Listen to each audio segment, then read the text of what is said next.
Ang menu natin for today's video is paano ako natuto magluto.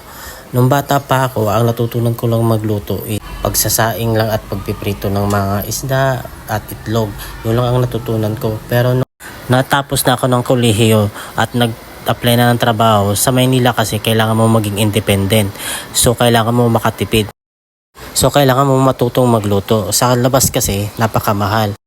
Kaya sa sobrang mahal, kailangan ko na talagang matutong magluto para makakatipid na talaga. Sa simula, ang ginagawa ko, nanonood lang ako ng mga cooking show sa YouTube. At sa katagalan nga ay marami na akong putahing natutunan at naluluto.